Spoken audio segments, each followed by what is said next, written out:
الحمد لله رب العالمين والصلاة والسلام على رسول الله محمد وآله وصحبه وخديمه وأمته أجمعين. بقي كن نيو ci jotaay bu ñentel ci hadithu ñentel bi. حديث بي ميغي تامبالي وعن أبي قتادة الحارث بن ربيعي رضي الله عنه عن رسول الله صلى الله عليه وسلم أنه نكمم قام تخوانا فيهم تنيوم فذكر تمتد لهم نيلين أن الجهاد نك جهاد في سبيل الله تيون يالا والإيمان أقم بالله تيالا أفضل الأعمال موغن تجفي فخامت جك رجل الواي فخال توخ يا رسول الله يوين تبي الله أرأيت وخما إن خطلت ندم ريفنما في سبيل الله تيون يالا تكفر دفن فر حني ولسمن خطايا يسمي نيوتيف فقال توخ له نيلكو رسول الله ينتبه الله صلى الله عليه وسلم نعم واو إن قتلت ندم ريفنا في سبيل الله تيون يالا وأنت تيو صابر أجي منغ محتسب أجي ساكتي أبغى مقبل أجي دغمل غير مدبر كوب أجي وانا جناو ثم قال تبوخ رسول الله ينتبه النبي صلى الله عليه وسلم كيف قلت نكا nga waxe won قال من أرأيت وخما إن قتلت ندم ريفنا في سبيل الله تيون يالا أتكفر ndax def na farhan yi wala sama xataaya ya samay ñaawteef fa xaala tawax lahu ñel ko rasulullah yonte bi yàlla bi sallallahu alayhi wa sallam naam wa anta sabirun muhtasibun muqbilun ghayru mudbir loolu firi won nañ ko léegi illa dayna ndare bor fa inna jibril naka jibril xaala wax na lii ñel ma dalika loole hadis bi moom muslim moo ko nettali saxaaba bi nga xam ne dañ koy dàkkantele Abu Qatada mu tudd al-Harith ibn Rabi'i yàlla na ko yàlla doole gërëm moom moo nettali ne yonent bi sallallahu alayhi wa sallam daa mas a taxaw di waare ba àgg ci ne jihaad ci yoon yàlla day bu àndi gëm yàlla moo gën ci mbooleem jëf yi jihaad bu àndee gëm moo gën ci mboolem jëf yi ndax jihaad moom ku koy def day joxe jëmmam joxe alalam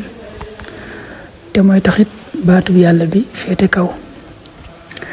naka la yonent bi wax loolu rek am benn waay bu jóg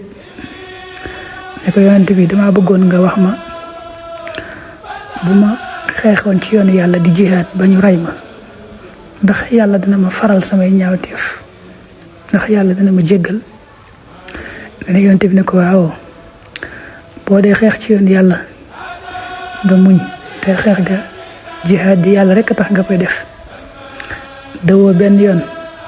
yàlla dana la jéggal say bàkkaar tàbbal la aljanna yonte bi mu waxee lii nag daf na tekki ab diir ba yàgg rek mu daal di gestu waa ji ne ko loo ma laaj léegi kay fa xulta waa ji jaar fam jaaroon ne ko dama bëgg nga wax ma ndax su ma xeexee ci yoon yàlla ba ñu rey ma ndax yàlla dana ma jéggal yonent bi ne ko waaw boo xeexee ci yoon yàlla te yàlla rek tax te dawoo ba ñu rey la yàlla dana la jéggal waaye ba mu des bor ne ko Jibril wax na ma léegi ne ma bor moom dara mënu koo far moom fay rek nga xam ne kon moom boo xoolee jihaad li muy màgg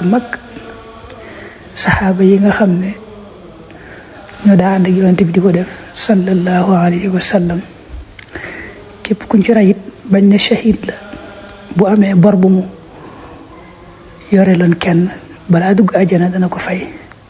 wala xanaa suñ boroom gërëm ko lool gërëm ko ngërëm loo xam ne da koy fayal bor ba yaa loolu da nga ci jàngee ni xaqi doomu aadama yi moom moo gën a diis xaq yàlla rawatina mbirum bor moom dafa yéeme lool ndax boo demee ci alxuraan am na ci laaye joo xam ne moo gën a gudd ci alxuraan ñu koy tuddee ayatul mudaayana وتعمل يا أيها الذين آمنوا إذا تداينتم بدين إلى أجل مسمى لا يجوج موم لا يجو يمي لا ndax sun borom nim ci leralé nañ wara leblante ak anam yiñ wara jaar yépp ba kenn du amel kenn dara ci xaq lool mom ak yitte jim ko jox ci laye ji yémi na lool julit bu ne war na ko sétantal bu baax baax xeyna dañ ko mësa leral laye bobu mom mo gëna gudd sax ci alquran hadith bi ci top mi ngi tambalé wa an ummi salama رضي الله عنها أن رسول الله صلى الله عليه وسلم قال وعنا إنما أنا نكمن بشر من دفلا وإنكم تنكين تختصمون دين خلو إلي جمشمن ولعل بعضكم دخلي لنتين أن يكون منك الحنا ديغنا خم بحجته تليم من بعض تلين فأقضيه تمي أتي له نيلكو بنحو ما ci kem la nga xamne asma'u dana ko deg fa man ko xamne nak xadaytu joxna lahu ñel ko wala xadaytu atena lahu ñel ko bi haqqi akhi ci haqqi am bokum julitam fa inna ma aqta'u naka dama dok lahu ñel ko qit'atan ab dok min an-nar ci sawara hadith bi muttafaqun alayhi hadith bu mata japp la wax nañ ne sayyidna umar sa yu massa di bëgg atté ñaar ñoo xam dañoo joté ci dara dana leen fatali hadith bi ummu salama moko netali yalla ko yalla dole gëreum mo ne yonente bi sallallahu alayhi wa sallam da ma sa wax ne man de nit la ni yeen nit rek la ñaar danañ ñew ci man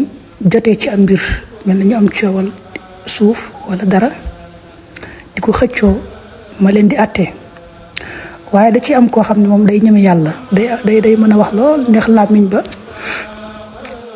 namuy waxé day melni mom mo am deug te mu wóor ko ne lamuy wax dara amu ca mom mo togn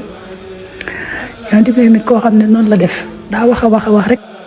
bama japp ne mo am deug ma jël yefi jambor jox ko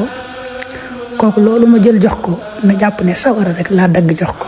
moy bo liggé suñu borom dana ko atté wat yalla mi dara umput dana ko atté wat ci kanam ñepp lolu nak day melni xam nga ne lu bari la ci jamono ji moy man nga tak ci fi jambur nga xamni woor na len momo way ba ngeen defé ci kay atté nga indi ay kayit ak lu bari bari yo xamni dal day ak wax ba melni ya ko bu yëkëti la jox lu mel non la yonti wax nak diko watandiko la bu baaxa baax nak ne ko def dal ma japp na lu fi jambur yoy mu jël mom sawara la jël rek te ba liggé faaw nu atté wat ko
Bulelo